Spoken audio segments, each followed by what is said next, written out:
नमस्कार, मैं हूं अभय। आप देख रहे हैं खास कार्यक्रम पंचायत चुनाव बुलेटिन में आपका स्वागत है। चौथे चरण का मतदान समाप्त हो गया। पांचवें चरण के मतदान की तैयारी है। चौथे चरण के जो मतदान में हाइलाइट्स रहे उसको हम बताएंगे दोस्तों। तो 58.65% वोटिंग हुई है और महिलाओं ने फिर दिखाया है दम। चौथे चरण के मतदान में महिला मतदाता पुरुषों से आगे रही, बढ़ चढ़ कर हिस्सा लिया। और वहीं हम हर बूथ से, हर पंचायत से अगर सुर्खियों पर नजर डालें तो गया में पीठासीन प्राधिकारी को दौड़ा दौड़ा कर पीटा गया। अफवाह पहले फैली थी कि पीठासीन प्राधिकारी किसी एक प्रत्याशी को मदद कर रहे हैं, उसके बाद उग्र हो गए थे ग्रामीण। और जैसा आपको पहले बता दिया है कि चौथे चरण में 58.65% वोटिंग हुई है, जिसमें बांका जिला में सबसे ज़्यादा 84.85% वोटरों ने दिखाया है अपना दम। और वहीं सबसे कम 42.5% है। और चौथे फेज का यह हाल रहेगा। कई जगह ईवीएम भी खराब हुए। बाकी बातों हम नज़र डालेंगे और हम नज़र डालें कि क्या क्या हुआ है। तो गोलीबारी और मारपीट के बीच पंचायत चुनाव का चौथा चरण हुआ है संपन्न। हाजीपुर में फायरिंग हुई है और हम नज़र डालते हैं समाचार पे, विस्तार पे, इन खबरों के क्या है मजमून, क्या है चौथे चरण की हाइलाइट्स। आगे बढ़ने से पहले आप लोगों से गुजारिश है कि अगर आप चैनल पर अभी तक नए हैं तो चैनल को सब्सक्राइब कर लीजिए। वीडियो पसंद आए तो एक लाइक जरूर करें। पंचायत चुनाव के चौथे चरण में बुधवार को औसतन 58.6% मतदान हुआ। खास बात यह है कि चौथे चरण में भी महिलाओं ने जमकर वोटिंग की। महिलाओं का वोटिंग प्रतिशत 63.5 रहा, जबकि पुरुषों का वोटिंग प्रतिशत 54.26 रहा। महिलाओं सबसे अधिक वोटिंग प्रतिशत बांका रहा। बांका की जब हम बात कर रहे थे, बांका में महिला मतदाताओं ने 93.65% वोट किया। वहीं चौथे चरण में पटना सहित राज्य के 36 जिलों के 53 प्रखंडों में वोटिंग कराई गई। सबसे बांका जिला की ही बात आ रही है, 84.85% सबसे ज़्यादा वोटिंग रहा, जबकि 42.5% भोजपुर में मतदान रहा। पटना जिला में औसतन 53.69%। महिलाओं का औसतन वोट रहा 55.55, जबकि पुरुषों का 51.84। राज्य निर्वाचन आयुक्त डॉक्टर दीपक प्रसाद ने कहा कि मतदान शांतिपूर्ण रहा। कहीं से भी किसी अप्रिय घटना की सूचना नहीं मिली। लगभग सभी बूथों पर बायोमेट्रिक सिस्टम काम कर रहा था। उन्होंने कहा कि मतदान में महिलाओं की भागीदारी स्पष्ट है कि राज्य में शांतिपूर्ण तरीके से मतदान हुआ है। अब हम नज़र डालें कि क्या क्या रहा है हाइलाइट्स। तो हाइलाइट्स पे हम नज़र डालें तो कुल 2,45,86 पदों के लिए 24,586 पदों के लिए 88,137 प्रत्याशी मैदान में थे। 22 और 23 को होगी मतगणना। और अगर वही नजर डाले तो गया से एक बड़ी खबर आ रही है कि गया जिले में चौथे चरण के मतदान के बीच पीठासीन पदाधिकारी को दौड़ा दौड़ा कर पीटा गया। वहीं अगर हम बात करें कि कैसे हुई है घटना, तो इस पर हम नज़र डालते हैं कि घटना हुई कैसे है।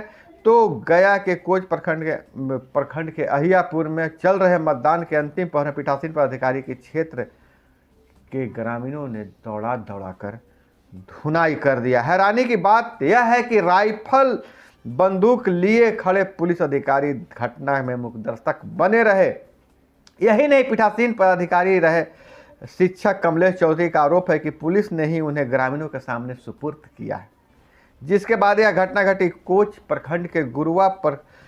व गुरुआ प्रखंड के सीमा पर बसे अहियापुर गांव में सुबह से लेकर दोपहर बाद तक मतदान सही तरीके से चल रही थी। मतदान की प्रक्रिया काफ़ी धीमी थी, इसके चलते मतदाताओं में रोष था। इसी बीच आरोप यह लग रहा था कि पीठासीन पदाधिकारी किसी खास उम्मीदवार को वोट दे रहे हैं। तो अधिकारी व पुलिस बल के ने अधिकारी ग्रामीणों के समक्ष अपनी बात रखने में, पीठासीन पदाधिकारी को पुलिस बल और अधिकारियों ने कहा कि ग्रामीणों के बीच अपना बात रखिए। जैसे ही पीठासीन पदाधिकारी मतदान केंद्र के बाहर अपनी बात रखने पहुंचे, ग्रामीणों ने उन्हें खींचकर खुले मैदान में ले गया और जमकर उनकी धुनाई कर दी। मामला हाथ से निकलते देख मौके पर मौजूद पुलिस कर्मियों ने वरीय अधिकारियों को घटना की सूचना दी। इस पर बड़ी संख्या में मौके पर पुलिस अधिकारी पहुंच गए हैं। जैसा कि चौथे चरण में मतदान शांतिपूर्ण ही रहा, तेज बारिश में लोग खड़े रहे और मतदान देते रहे। तो अगर जिलावार हम नज़र डाल ले तो और क्या क्या हाईलाइट्स रही, तो हम चौथे फेज में ईवीएम की खराबी के 5 मामले आए हैं। राज्य निर्वाचन आयोग का जैसा कहना है, वैशाली के लालगंज बूथ पर बूथ संख्या 197 पर झड़प हुई, जिसमें एक शख्स घायल हुआ। पुलिस टीम के साथ भी झड़प हुई है। चौथे फेज में 5 मामले ईवीएम खराबी के आए हैं। वहीं 4 मामले मतदान केंद्र में गड़बड़ी संबंधित आए हैं, जिसकी जांच कराई जा रही है। वोटिंग में औसत गड़बड़ी करने वाले पर कार्रवाई की जाएगी। चौथे चरण में 147 लोगों को गिरफ्तार किया गया है। बात करें नवादा की बात करें तो यहाँ अकबरपुर में 61.59%, जिसमें 62% महिला मतदाताओं ने वोटिंग की। पुरुषों का आंकड़ा 59.18% है। और वैसे ईवीएम में सभी का भाग्य कैद हो गया है। 22 और 23 को होगा चुनाव। और एक खबर आ रही है, वोटिंग के दौरान महिला बेहोश हो गई। गया से ही खबर आ रही है। गया पंचायत चुनाव के चौथा चरण में गया के गुरुआ और कोच में मतदान हो रहा है। इस दौरान गुरुआ प्रखंड के कोलौना पंचायत के उर्दू मध्य विद्यालय के मतदान केंद्र संख्या 75-76 पर मतदान कार्य में गड़बड़ी की सूचना पर 2 प्रत्याशियों के समर्थक आपस में भीड़ गए। बताया जा रहा है कि एक प्रत्याशी समर्थक लोगों को मतदान दिलाने के लिए बार बार मतदान केंद्र के अंदर ले जाकर मतदान कार्य को प्रभावित कर रहा था। इसी पर विवाद हो गया। मतदान केंद्र पर मारपीट की सूचना पर town DSP, CRPF 159 battalion, Sirghati SDO सहित कई पुलिस अधिकारी मौके पर पहुंचे, मामले को शांत कराया। वही घटना के बाद मतदान केंद्र के बाहर भारी संख्या में पुलिस बल तैनात कर दी गई है। सिरघाटी एसडीओ अनिल कुमार रमन ने मौके से एक प्रत्याशी के भाई को हिरासत में लिया है, उससे पूछताछ की जा रही है। इधर मारपीट की घटना में एक महिला मतदाता बुरी तरह घायल हो गई। घायल महिला के इलाज के लिए अस्पताल ले जाया गया है।